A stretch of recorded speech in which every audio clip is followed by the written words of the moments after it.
L'histoire que je m'apprête à te raconter est plutôt longue, mais je vais essayer de la condenser autant que possible pour qu'elle ne s'éternise pas. À l'automne 2019, je traversais une période vraiment difficile. J'étais extrêmement déprimé, dans un état d'esprit très sombre. Alors, un ami m'a invité à venir camper avec lui dans la forêt de Fontainebleau pour essayer de me changer les idées. J'étais plus qu'heureux d'accepter. Nous avions décidé de camper dans les emplacements du lac Bleu pour 2 nuits, puis, pour la 3e nuit, de dormir gratuitement dans une zone de camping sauvage, quelque part le long des kilomètres de sentiers forestiers. Les 2 premiers jours se sont passés à merveille. J'adore l'odeur des pins, surtout dans cette région, et le site était magnifique, sans parler du lac. On a fait un peu de kayak et de randonnée, et les paysages m'ont vraiment aidé à me sentir mieux. C'était vraiment génial. Cependant, le 3e matin, mon ami a reçu un appel d'urgence et a dû partir en dernière minute. J'étais un peu déçu, mais ça ne voulait pas dire que je devais rentrer chez moi juste parce que lui le faisait. J'ai donc décidé de rester fidèle au plan et de chercher un endroit pour camper dans les profondeurs de la forêt. Après son départ, je me suis dirigé vers le centre d'information forestière le plus proche et j'ai récupéré une carte.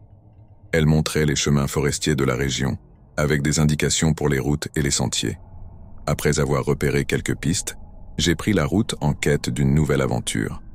À environ 8 km de la ville, j'ai trouvé une piste forestière indiquée par un panneau numéroté. Un simple chemin de terre. J'ai suivi cette route, la carte posée sur mes genoux pour m'orienter tout en évitant les nids de poules. La forêt devenait de plus en plus dense, obscure, et je sentais presque les arbres envelopper mon camion. Je ne sais pas combien de kilomètres j'ai parcouru avant de voir le premier embranchement, mais j'étais bien au cœur de la forêt. Je me suis dirigé vers une boucle de campement indiquée sur la carte et à ma grande surprise, j'y ai trouvé 2 camions et des caravanes. Les occupants étaient dehors, en train de nettoyer des fusils ou de préparer des serres. C'était la saison de la chasse, donc je suppose que cela n'aurait pas dû me surprendre, mais l'ambiance restait assez intimidante, surtout avec les regards qu'on me jetait. J'ai fait demi-tour et poursuivi ma route. J'ai roulé encore quelques kilomètres et j'ai trouvé un endroit encore plus isolé, à l'extrémité de la forêt. J'ai garé mon camion, monté ma tente, allumé un feu et sorti un peu de whisky. La soirée ne s'est pas déroulée comme je l'avais espéré.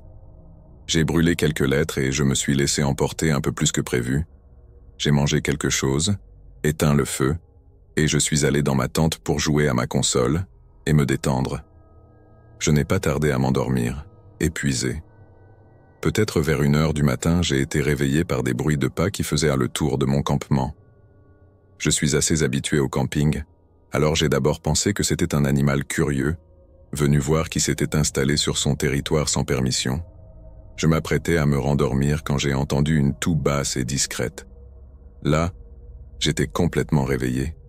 Je suis resté allongé, écoutant attentivement, et j'ai entendu les pas s'approcher de mon camion. Heureusement, je l'avais verrouillé, mais j'entendis clairement quelqu'un essayer les poignées. D'abord d'un côté, puis en contournant le camion pour essayer de l'autre. J'avais une lampe de poche puissante, alors je l'ai saisie discrètement, j'ai dézippé ma tente et j'ai pointé la lumière vers le bruit en criant. J'ai aperçu une silhouette vêtue de camouflage qui s'est mise à courir dans la forêt, sans lampe. Cette personne a littéralement disparu dans le noir complet. Bien que je n'ai aucune intention de la suivre, j'ai scanné les buissons avec ma lampe, sans rien voir. J'ai alors éteint la lumière pour vérifier si je pouvais apercevoir la lueur d'un téléphone ou d'une lampe, mais je n'ai entendu que des craquements de branches s'éloignant de plus en plus loin. Ce type s'était enfoncé dans la forêt sans lumière, en tenue de camouflage. D'après la carte et la direction dans laquelle il avait fui, il n'y avait aucune route ni installation à proximité. Était-il sur une propriété privée? Je ne sais pas, mais j'avais vraiment peur. J'ai plié ma tente en vitesse, la fourré dans le coffre de mon camion, et j'ai roulé sur les pistes forestières comme un fou. Une fois de retour sur la route principale, j'ai roulé 4 heures jusqu'à ma ville natale. J'aimerais bien retourner dans cette forêt un jour, mais avec des amis, et peut-être une arme cette fois. Oui, c'était loin d'être une expérience plaisante et sans doute l'une des plus effrayantes que j'ai jamais vécues dans ces bois. Mes amis et moi avons décidé d'aller camper pendant les vacances de printemps. Nous avions planifié cela une semaine à l'avance, et plus le jour approchait, plus le temps, se gâtait. Le ciel devenait gris, l'air froid, ce qui était inhabituel pour le sud de la France à cette période de l'année. La nuit de notre départ est finalement arrivée, et avec elle, un autre front froid. J'étais dans la trentaine, mais nous nous étions bien habillés et avions emporté un peu de whisky et quelques bières. Le plan était d'aller dans un coin que mon ami connaissait à peine accessible, avec son 4x4. Nous voulions vraiment camper loin de tout, pas dans ces emplacements désignés pour les familles ou les camping-cars. Nous avons donc pris la direction de la campagne, là où il n'y avait qu'un feu de signalisation et quelques centaines d'habitants, puis nous nous sommes enfoncés dans les bois. Après une demi-heure de secousses sur des chemins creux et de détours autour des arbres, il s'est mis à pleuvoir. Quand nous avons finalement trouvé notre campement, la pluie s'était transformée en grêle. L'endroit était marqué par une vieille route de terre d'une centaine de mètres de long, avec une vieille carcasse rouillée d'une Renault, 4 abandonnée.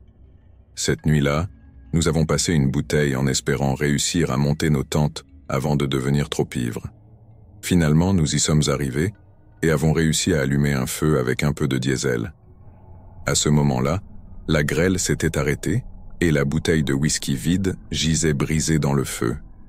Nous avions une pile d'autres bouteilles vides qui grandissaient à mesure que la soirée avançait. Nous avons bu, joué aux cartes, puis nous nous sommes endormis dans nos tentes. Le lendemain matin, j'ai repris lentement conscience au son de quelque chose de lourd qu'on traînait devant ma tente. C'était un vieux break, dépouillé et rouillé, qui tirait la Renault avec une chaîne. La vieille voiture était là depuis si longtemps que le plancher était pourri et des racines la reliaient au sol de la forêt. Autour d'eux s'étalaient des morceaux de terre retournés. Une femme conduisait, avec un homme à ses côtés, et 3 enfants à moitié nus assis à l'arrière, là où il n'y avait plus de siège. L'homme regardait ailleurs, à travers la vitre sans nous prêter attention. Les enfants avaient le visage couvert de terre, leurs yeux fixes et vides reflétant une misère qu'on ne voit que dans les photos des pays dévastés. Leur regard était celui d'une pauvreté écrasante comme dans les bidonvilles de certaines grandes villes. Mais là, nous étions en pleine campagne. Elle nous a interpellés avec un accent guttural, épais d'alcool et de nicotine. « Vous êtes de la ville, hein? Vous venez camper, c'est ça? Bon, tant que vous ne prenez pas de drogue, moi ça ne me gêne pas. Vous ne prenez pas de drogue, n'est-ce pas? » Nous avons simplement bu, et je lui ai répondu qu'on ne faisait que passer un bon moment. Elle a continué. Moi aussi, ça m'arrive de boire de temps en temps. C'est bien. Vous voulez savoir comment j'ai su que vous étiez là? J'ai vu des hélicoptères noirs tourner au-dessus. Ils travaillent pour moi, voyez-vous. C'est mon territoire ici, faut bien surveiller qui entre. Elle s'est mise à rire, un rire sec et râpeux. L'homme à côté d'elle continuait de fixer un point dans le vide. Un des enfants a mis ses mains sur la vitre et a regardé à travers nous, la bouche ouverte, avec de la salive qui traçait une ligne dans la saleté sur la vitre. Il devait avoir environ 10 ans. Vous connaissez Bethany? Nous ne connaissions personne du coin. Tout le monde connaît Bethany. Vous allez à l'église? Je lui ai répondu oui, pour lui faire plaisir. Elle a approuvé. Bien. J'ai pas de respect pour ceux qui ne craignent pas Dieu. Vous devriez venir à l'église demain, vous pourrez rencontrer Bethany. Elle est juste derrière la colline. Vous ne pouvez pas la manquer. Ça lui ferait plaisir de vous voir, elle et les autres aussi. Nous lui avons promis que nous serions là, et elle est partie lentement, traînant la vieille Renault derrière elle dans la forêt. Dès qu'elle est partie, nous nous sommes tous regardés et avons éclaté de rire. C'était juste des nerfs, car en réalité, il n'y avait rien de drôle. Nous avons tous un instinct primitif de survie, un genre de système d'alerte qui a été atténué par notre vie, dans le confort et la sécurité, mais qui, parfois, se déclenche et nous pousse à obéir sans réfléchir. Quelque chose n'allait pas. Cela avait commencé avant même qu'elle ne parle, juste en la regardant dans les yeux. Quelque chose clochait vraiment.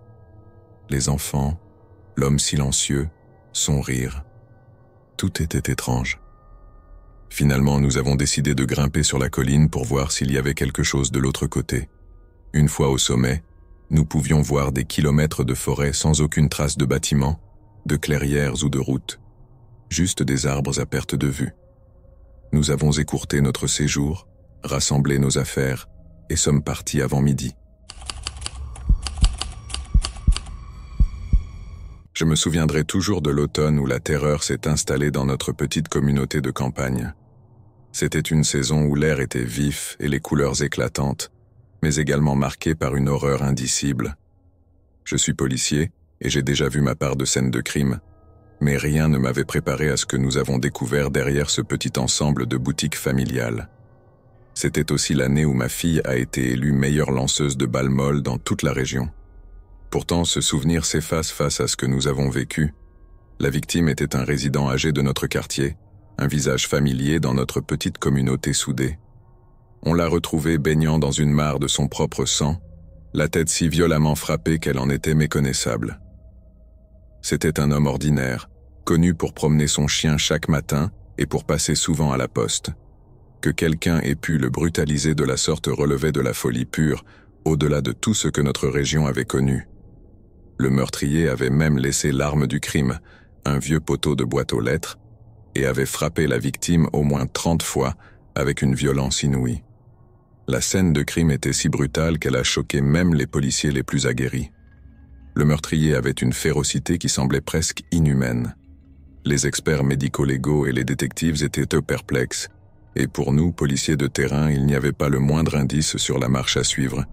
Il y avait quelques caméras dans le secteur, mais elles ne nous ont rien appris. L'une d'elles montrait notre victime entrant dans la ruelle derrière les magasins aux environs de 6 heures du matin, son heure habituelle de promenade, mais personne d'autre n'a été vu sur les lieux jusqu'à l'arrivée d'un employé vers 8h30 qui a alors découvert le corps. L'idée qu'un meurtrier vive parmi nous, se cachant en pleine vue, était tout simplement insupportable.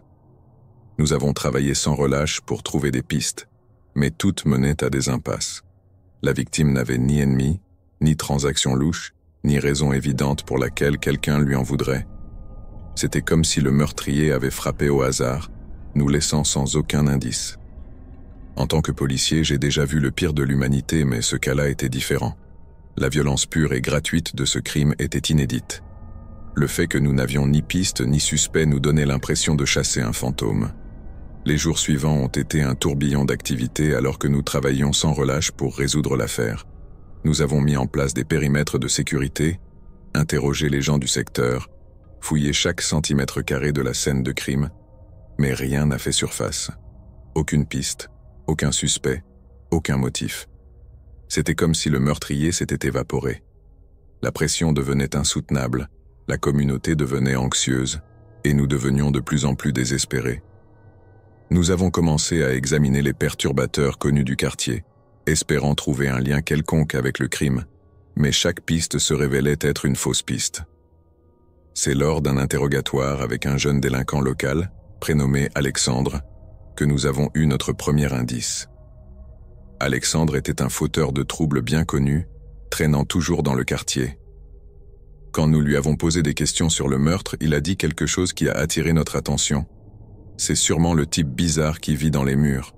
« Quoi ?» ai-je demandé en relevant la tête de mon carnet, bouche bée.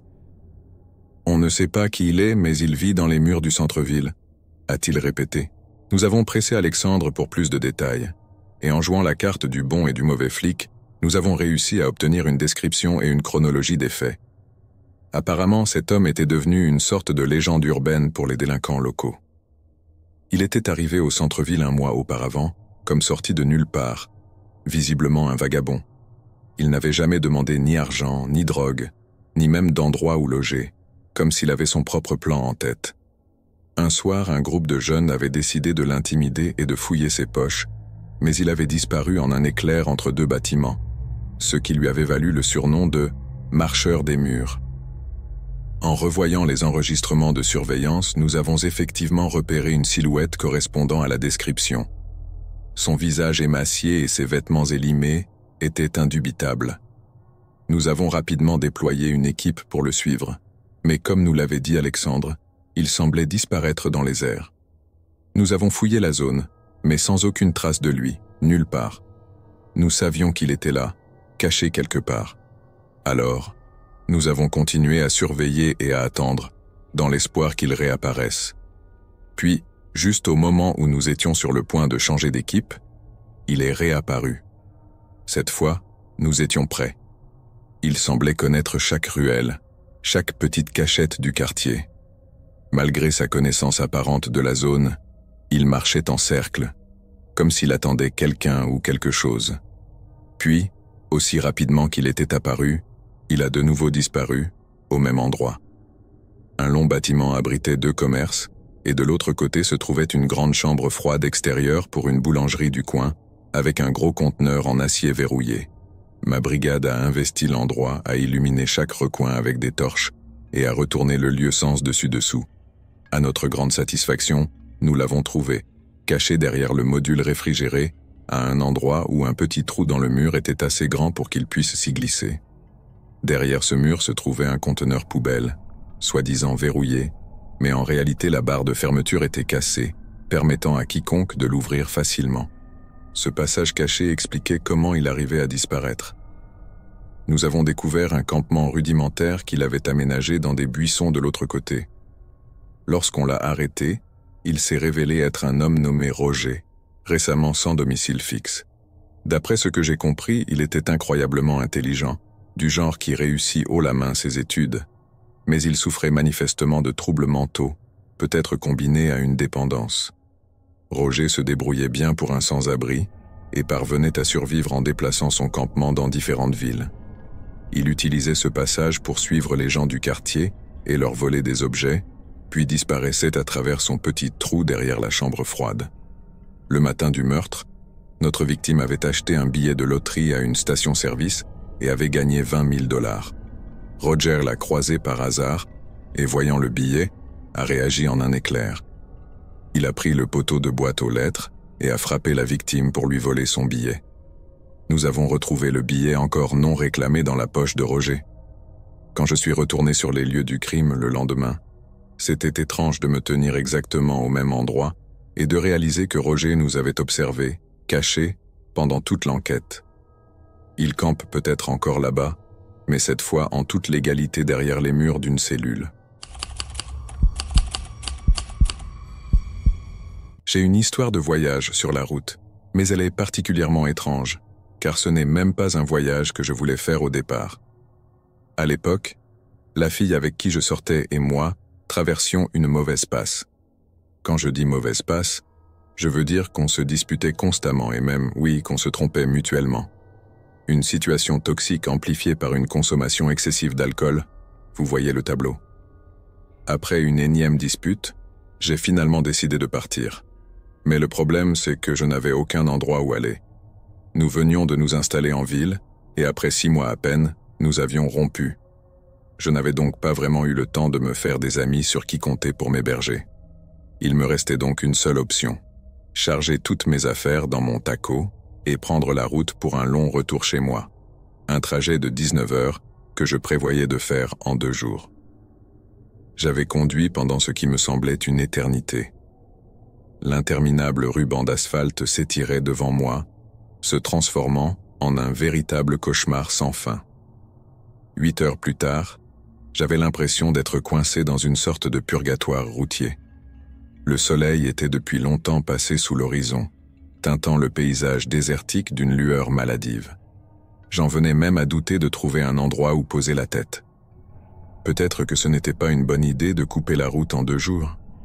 Je ne connaissais pas bien la géographie entre mon ancienne maison et la ville que je fuyais, qui, si vous êtes curieux, était en réalité Québec, mais ce n'est pas très pertinent pour l'histoire. Il faisait nuit noire et j'avais l'impression d'être perdu. Le GPS m'avait fait emprunter une route sinueuse bordée d'arbres, des sentinelles silencieuses qui semblaient se resserrer autour de moi.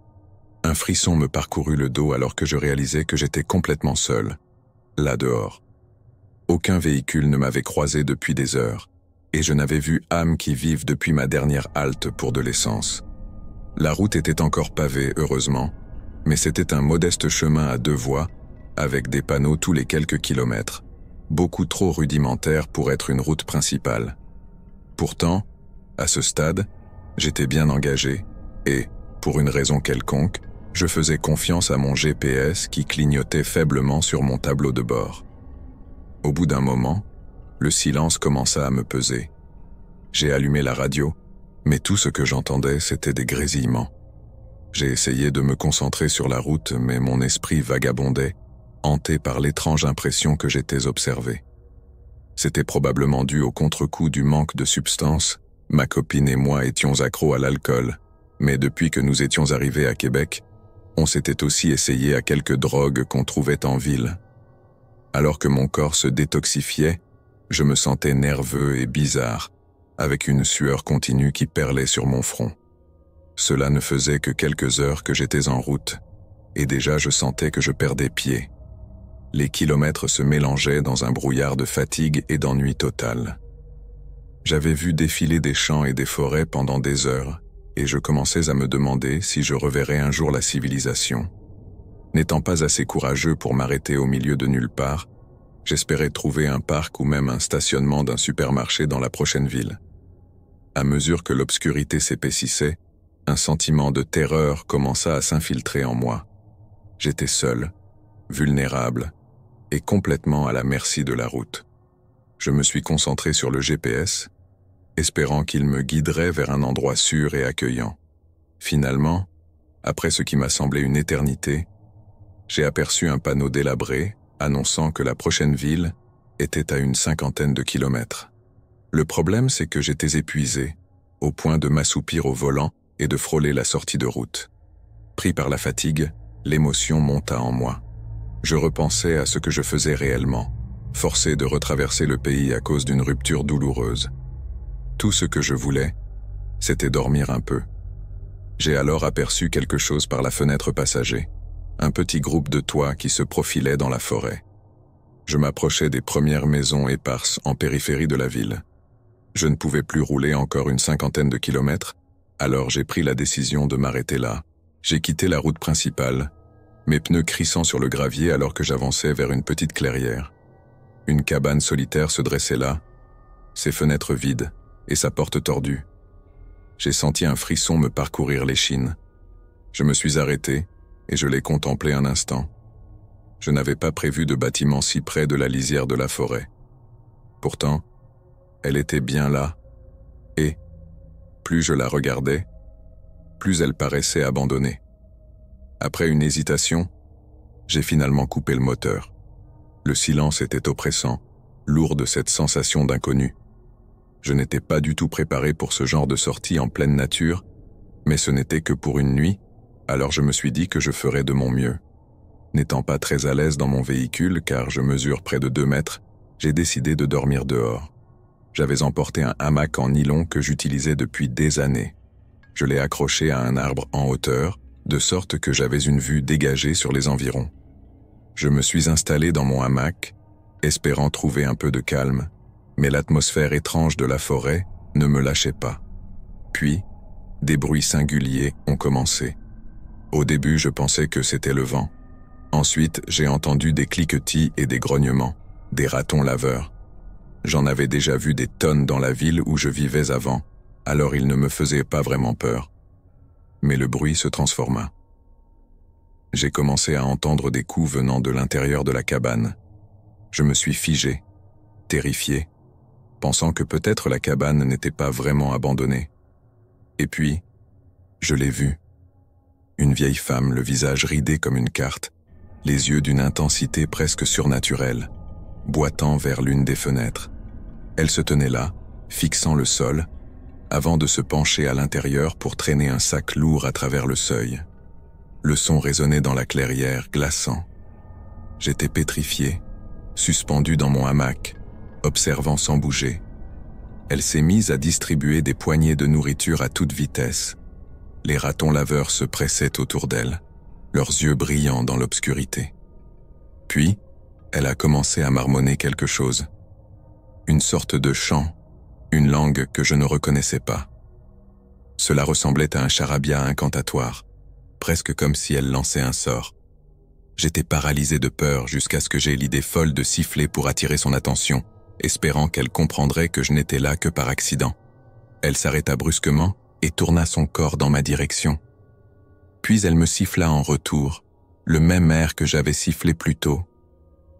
Là, je compris qu'elle savait que j'étais là depuis le début. Terrifié, je restai immobile jusqu'au lever du soleil, espérant ne plus jamais croiser son regard étrange. Dès que la lumière de l'aube apparut, je rassemblai mes affaires à la hâte et m'enfuis sans me retourner. Tandis que je quittais ce lieu sinistre, j'aperçus des cabanes similaires disséminées sur la colline, des volutes de fumée s'élevant de certaines cheminées. Cette vieille femme n'était pas seule, il y avait une sorte de communauté étrange là-bas. Si jamais vous conduisez vers le nord-ouest en sortant de Québec, gardez un œil sur ce culte de la vieille femme et des ratons laveurs. C'était littéralement ma toute première nuit de camping en solo à la Sauvette et j'avais 18 ans. Je venais tout juste de quitter ma maison en plein centre-sud du Wisconsin, avec pour objectif de faire le tour du lac Michigan, dans le sens des aiguilles d'une montre. Alors que le crépuscule approchait, je me trouvais sur un sentier de gravier pour vélo traversant des terres agricoles, passant de temps en temps par de petits villages. J'ai commencé à chercher un endroit pour planter ma tente, sans vraiment savoir à quoi cela pourrait ressembler. J'étais à vélo, donc j'avais peu de matériel, juste de quoi tenir entre les villes. J'avais une toute petite tente pour une personne, une bâche, de l'eau et de quoi manger pour la nuit et le matin, une lampe de poche et quelques trucs de base comme ça. Il y a beaucoup de petites communautés éparpillées dans cette région, ce qui me permettait de réapprovisionner mes provisions 2 fois par jour. Impossible de garder une glacière avec moi, alors je n'étais pas aussi chargé que d'autres cyclistes que j'ai croisés sur le sentier. Certains randonneurs portaient jusqu'à 35 kilos de matériel sur leur dos. Comme c'était ma première fois là-bas, j'étais assez impressionné par la façon dont chacun s'organisait. Finalement, j'ai trouvé un endroit qui semblait convenir. À ma gauche, le sentier pour vélo longeait une petite route provinciale. Un sentier herbeux la traversait, menant à une clairière dans les arbres à droite.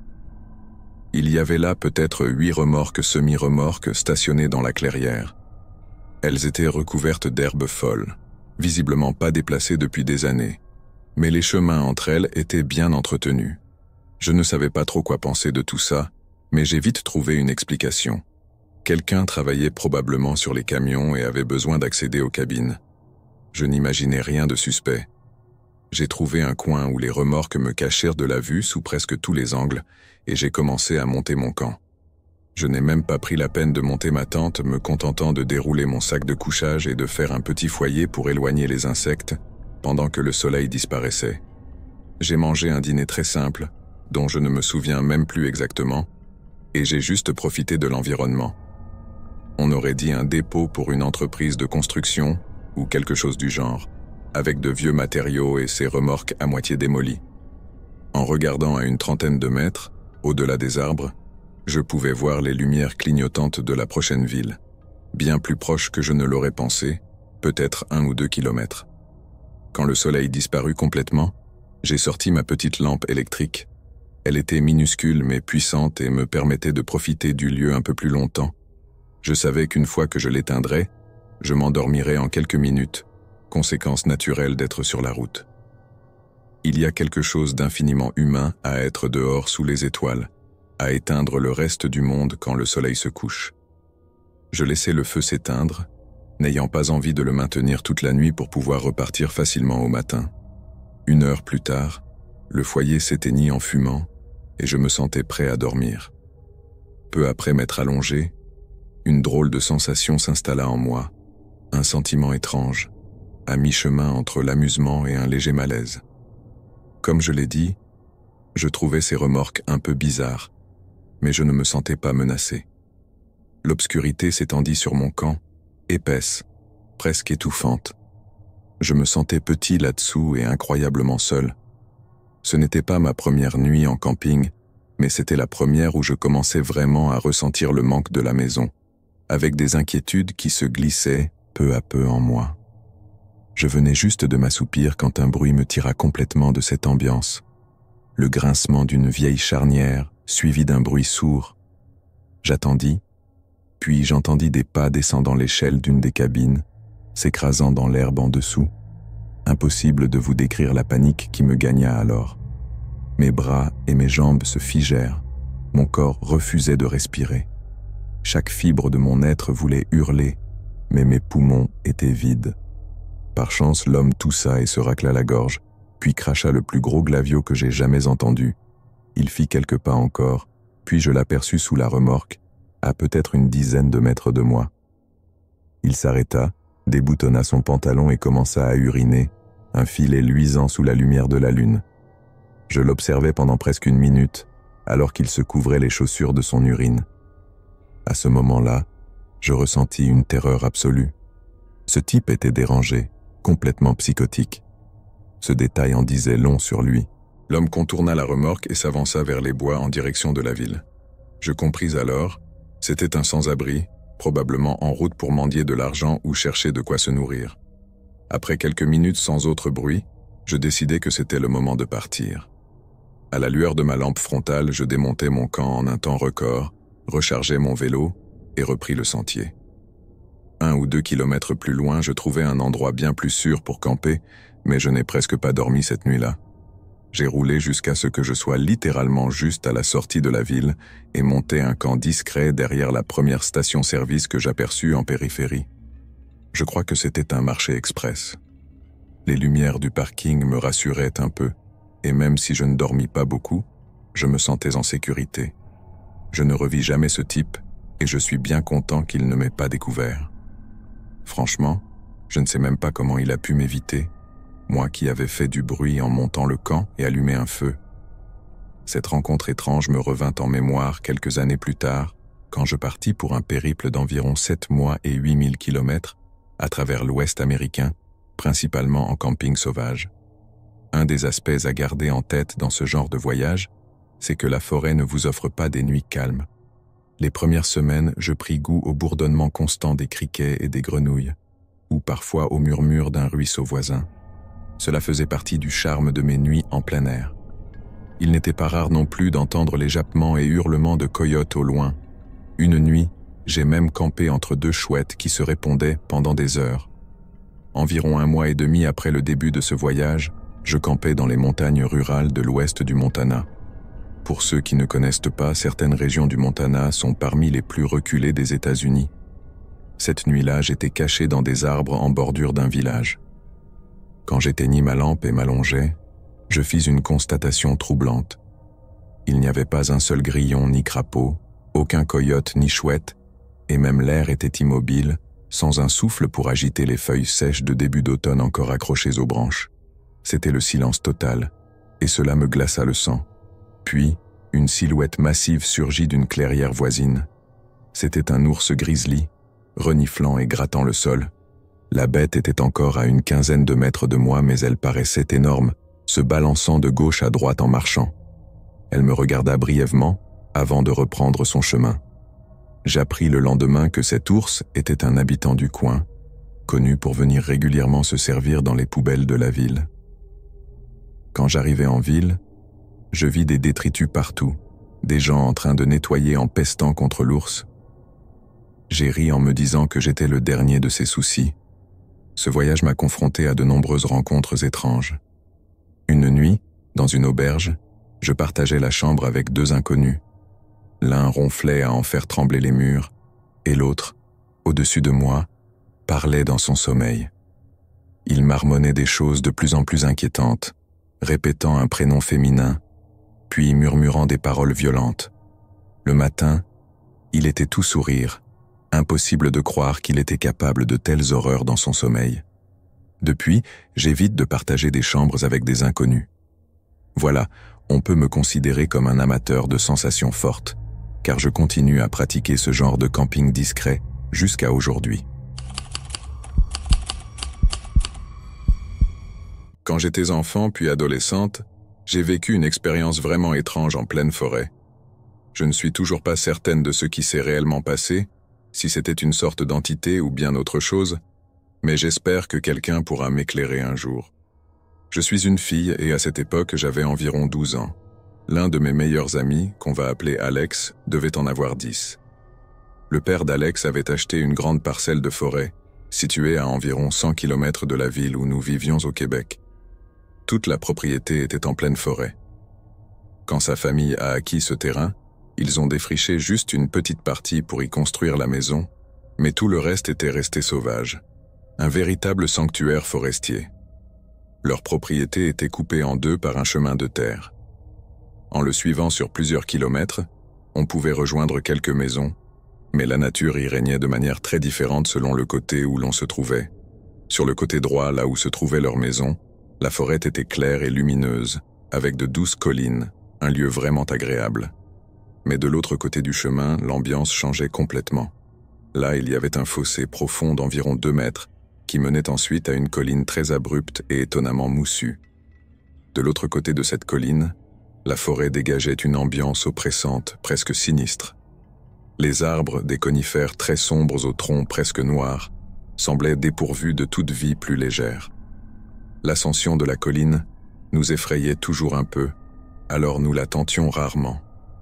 Quand on osait s'aventurer de ce côté-là, on ressentait une sorte de pression, comme un instinct animal qui nous disait de ne pas rester là. Cette atmosphère étrange et lourde était si évidente pour Alex et moi que, pour rire, nous avions surnommé ce côté la forêt du démon. Un jour de week-end, vers 2001 ou 2002, ma famille et moi sommes allés rendre visite à celle d'Alex. Les adultes sont restés ensemble, tandis qu'Alex et moi avons décidé de courir et de jouer dans la forêt. Le père d'Alex nous a prévenus de faire attention, car un animal fouillait leurs poubelles et causait divers ennuis. Il nous a dit qu'il pensait qu'il s'agissait d'un chien, peut-être un Rottweiler, appartenant sûrement à quelqu'un qui vivait plus loin sur le chemin. Il nous a conseillé de ne pas nous approcher de l'animal si nous le voyions, car il semblait mal en point, peut-être malade. Il avait des plaques sans poils, ce qui le rendait assez inquiétant. Nous sommes partis en promenade, c'était l'automne, et les feuilles étaient belles et dorées. Beaucoup étaient déjà tombés au sol. L'air était calme, légèrement couvert et sans vent. Tout était très paisible. Alex et moi avons décidé de marcher le long du chemin de terre, avec la partie agréable de la forêt à notre droite et la forêt du démon à notre gauche. Nous bavardions en suivant le sentier, mais comme d'habitude, cette étrange atmosphère nous mettait un peu mal à l'aise, surtout en montant la pente. Malgré tout, nous avons voulu surmonter notre peur cette fois-ci et éviter de trop penser à cette sensation étrange. Alors que nous étions déjà assez loin de la maison, hors de vue, j'ai remarqué un premier détail étrange. Sur la colline abrupte, du côté gauche de la route, il y avait un grand pin sombre qui s'étendait au-dessus du chemin. Quelqu'un avait attaché un ruban rose à l'une des branches. Ce qui était étrange, c'est que le ruban semblait flotter au vent, ses extrémités battant presque à l'horizontale. Pourtant, il n'y avait absolument aucun vent ce jour-là. Le ruban était à portée de main, alors je l'ai touché pour m'assurer qu'il bougeait bien. J'ai même léché mon doigt et l'ai levé, comme mon père me l'avait appris, pour vérifier s'il y avait le moindre courant d'air. Rien. L'air était parfaitement immobile, mais le ruban bougeait. J'en ai parlé à Alex, mais il semblait distrait, étant plus jeune que moi, et il n'a pas vraiment saisi ce que je lui disais. Alors, j'ai laissé tomber et nous avons continué notre montée. Nous avons atteint un endroit où la pente de la colline sur la gauche s'adoucissait et s'éloignait un peu du chemin, créant une sorte de clairière naturelle. En fait, on aurait presque dit que la colline formait une sorte de demi-cercle en pente douce, un peu comme un amphithéâtre, et le chemin où nous nous tenions aurait été la Seine. Cela nous offrait une vue dégagée et sans arbres sur la colline recouverte de feuilles dorées et rouges. Les arbres reprenaient ensuite au sommet de la colline, à environ 9 mètres de hauteur. Nous nous sommes arrêtés pour admirer la vue, car les automnes canadiens sont vraiment magnifiques. Soudain, Alex s'est montré excité et a dit qu'il pensait avoir entendu quelque chose dans la forêt du démon, là-haut, sur la colline. Il a insisté pour que je fasse attention. Il m'a expliqué qu'il y avait des chats sauvages dans la forêt et qu'il en avait déjà vu avec son père, dont une mère avec des chatons. L'idée de chatons, bien sûr, était irrésistible pour des enfants de notre âge, mais malgré son enthousiasme, quelque chose me mettait mal à l'aise. Je ne pouvais pas vraiment me détendre, même en pensant à ces adorables chatons sauvages. Alex semblait convaincu qu'il avait entendu un miaulement, quelque part dans la forêt sombre, mais de mon côté, je n'entendais absolument rien. Il m'a alors proposé d'essayer de miauler pour attirer les chats, Peut-être qu'ainsi ils viendraient vers nous, et nous pourrions les voir et même jouer avec eux. Je n'étais pas du tout convaincu. En réalité, crier « miaou » dans cette forêt étrange me semblait vraiment stupide, et un chat sauvage ne viendrait certainement pas répondre à des enfants. Cela paraissait évident pour moi, mais avant que je ne puisse l'en dissuader, Alex a commencé à miauler bruyamment en direction des bois. À ma grande surprise, un miaulement a répondu depuis la forêt. Alex était ravi, il a miaulé de nouveau, et encore une fois, le son lui a répondu. Je ne savais pas quoi penser, mais cela m'a mise très mal à l'aise. Cependant, par curiosité, j'ai continué de le regarder appeler ses chats. À chaque miaulement d'Alex, un autre miaulement venait de la forêt, comme s'il y avait vraiment un chat qui lui répondait. Mais quelque chose me semblait bizarre. À 12 ans, je savais déjà que les animaux sauvages ne réagissent pas ainsi, surtout pas de manière aussi immédiate. Ce n'était pas un écho, j'en étais sûr. Le chat ne renvoyait pas simplement le son, il répondait directement, chaque fois qu'Alex miaulait. Alex devenait de plus en plus excité. « Écoute, le chat vient vers nous. Elle nous amène sûrement ses petits, » disait-il, exalté. Et effectivement, il y avait un bruissement de feuilles mortes qui venait du haut de la pente, depuis cette étrange forêt. Le bruit semblait se rapprocher, mais c'était bien trop bruyant pour être un chat. Les félins sont légers et silencieux. Ils ne font pas autant de bruit en marchant. Là, cela ressemblait davantage à des pas lourds, comme si quelqu'un avec 2 jambes avançait en piétinant les feuilles. Je commençais à sentir une alarme intérieure se déclencher, un sentiment de malaise de plus en plus intense. Mais Alex, lui, restait dans son enthousiasme enfantin, continuant à appeler encore et encore. Puis, un déclic s'est produit dans mon esprit. Le son venait vers nous, mais rien n'apparaissait dans notre champ de vision. Nous avions une vue dégagée sur la colline, sans arbres ni cachette, et tout ce qui approchait aurait dû être parfaitement visible. Pourtant, il n'y avait rien, absolument rien. Alex continuait, insistant sur le fait que les chatons arrivaient. Mais moi, je n'y croyais plus. J'avais une envie pressante de partir. Il s'énervait que je veuille m'en aller, répétant qu'il voulait voir les chatons.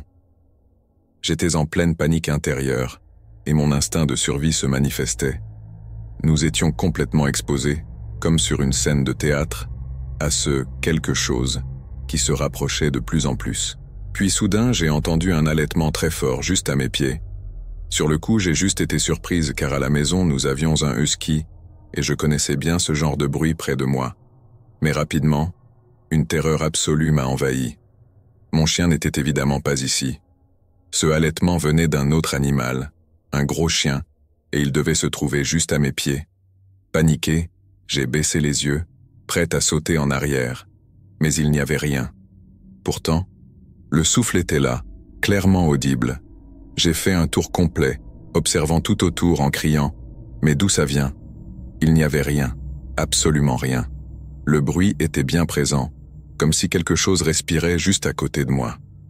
En balayant le chemin du regard, j'ai fini par lever les yeux vers le sommet de la colline, à une centaine de mètres. Et là, je l'ai vu. Il y avait un chien qui ressemblait à un Rottweiler, mais dans un état de décrépitude avancée, sale, maigre, des plaques sans poils. Il se tenait là, nous fixant, avec un air menaçant. De toute évidence, ce chien n'était pas celui qui haletait à mes pieds, car il était bien trop loin pour que je puisse l'entendre d'ici. Pourtant, j'avais l'impression que le son venait de juste à côté de moi. À cet instant, mon instinct de fuite a pris le dessus. Je n'avais jamais couru aussi vite de ma vie. Heureusement, nous étions en descente. Alex m'a suivi de près, lui aussi visiblement effrayé. Nous avons couru sans nous arrêter, jusqu'à ce que nous soyons enfin chez nous, sains et saufs. Nous n'avons plus jamais remis les pieds dans cette forêt. Nous étions pétrifiés par cette expérience. Ce qui s'était passé ce jour-là dans cette forêt avait changé notre façon de voir ces lieux pour toujours. Après cela, aucun de nous n'a plus voulu retourner dans cette partie de la forêt, et même nos parents ont remarqué que quelque chose semblait nous déranger, bien que nous n'ayons pas tout raconté. L'idée même de repasser dans ce chemin pour retrouver cet endroit nous effrayait terriblement. et les souvenirs de ce qui s'était produit étaient bien trop vifs pour que nous envisagions de revenir sur nos pas. Après cette expérience, même si des années ont passé, je reste hanté par cette sensation étrange et cette atmosphère oppressante qui régnait dans la forêt des démons. Cette journée a laissé en moi un souvenir indélébile, comme une ombre qui persiste et qui ressurgit dans mes pensées sans prévenir. Ce mystère reste non résolu pour moi, et bien que j'ai souvent cherché des réponses, je n'ai jamais pu comprendre ce que nous avions réellement vécu là-bas.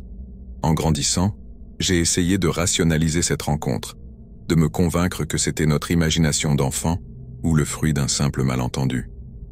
Pourtant, chaque fois que j'y repense, cette même angoisse revient et les souvenirs sont aussi clairs que si c'était hier. Même maintenant, adulte, je ne parviens pas à effacer cet événement de ma mémoire. Parfois, je me dis que cela pourrait être l'effet d'une peur enfantine ou de notre imagination débordante, mais il y a toujours cette impression troublante que quelque chose d'indéfinissable s'est réellement passé ce jour-là dans la forêt.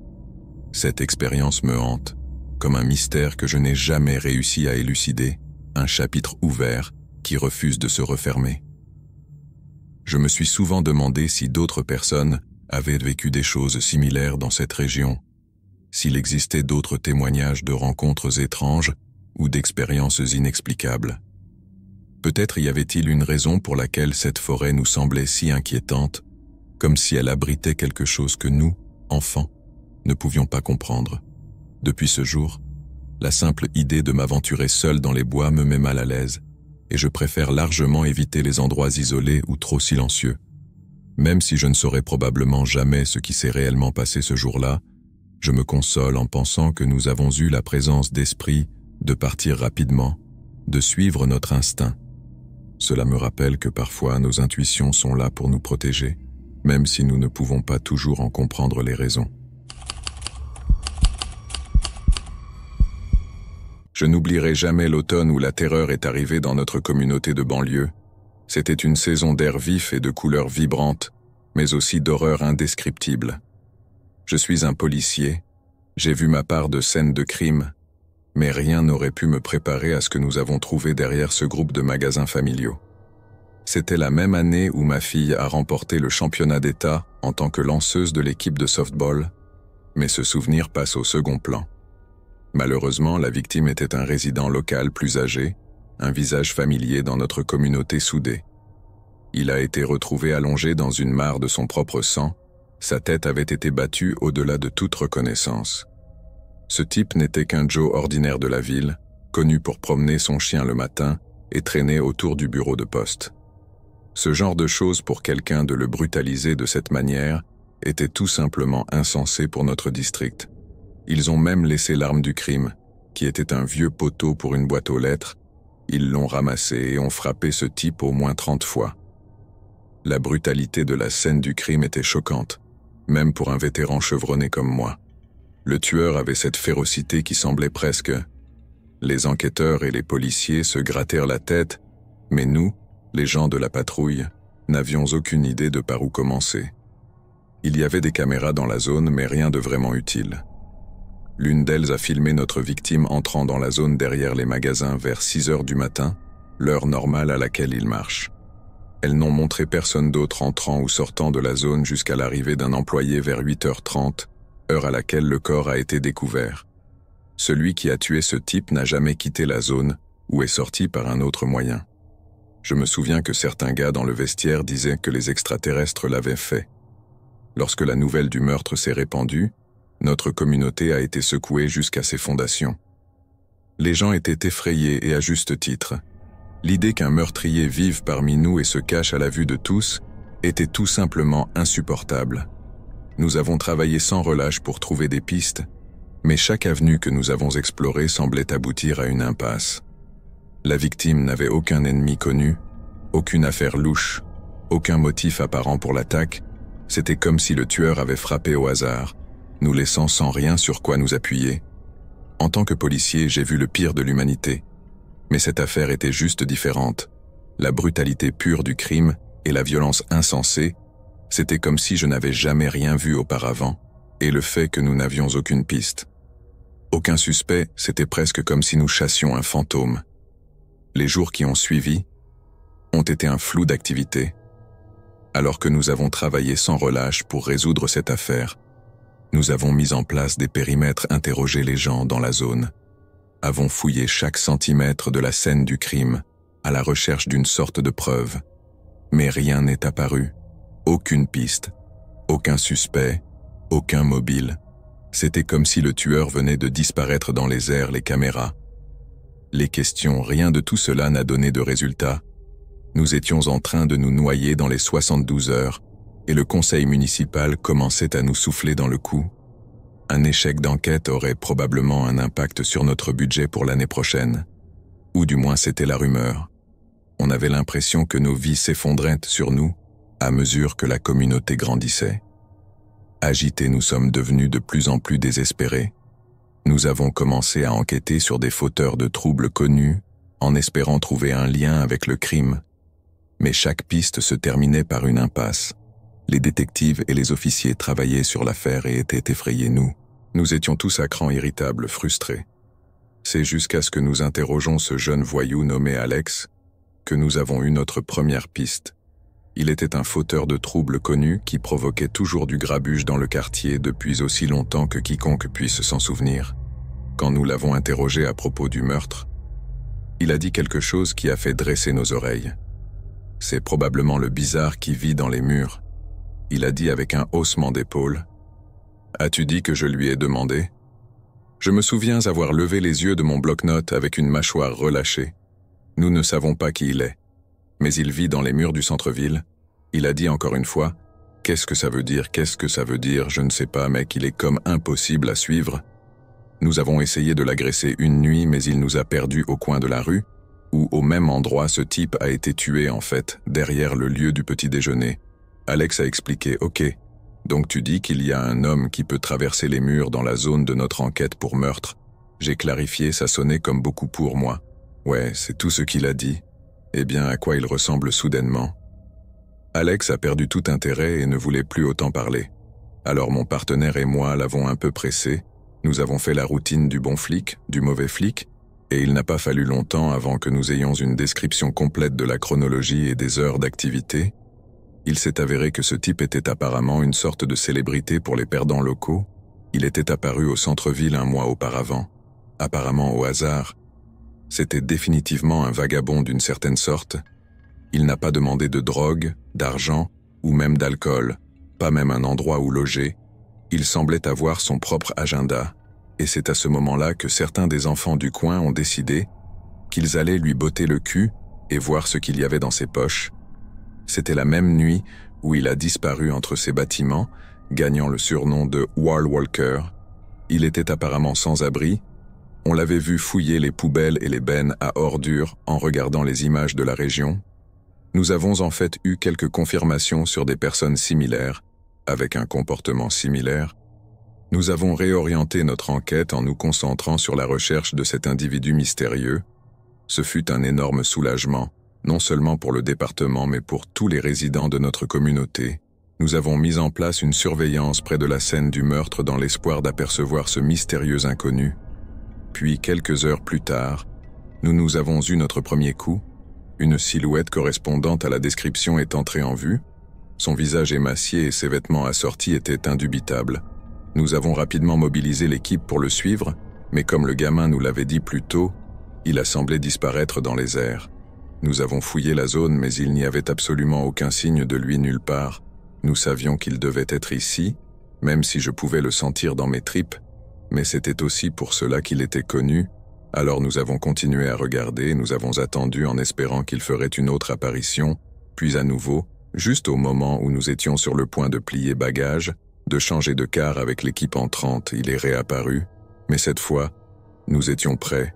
Il semblait connaître chaque ruelle, chaque coin caché et endroit secret, mais malgré sa familiarité apparente avec la zone, il semblait marcher en rond comme s'il attendait quelqu'un ou quelque chose, puis aussi rapidement qu'il est apparu, nous l'avons perdu de vue une fois de plus, et c'est ce que la deuxième ou la troisième fois qu'il a disparu, je suppose que le truc, c'est qu'il l'a fait exactement dans la même zone à chaque fois.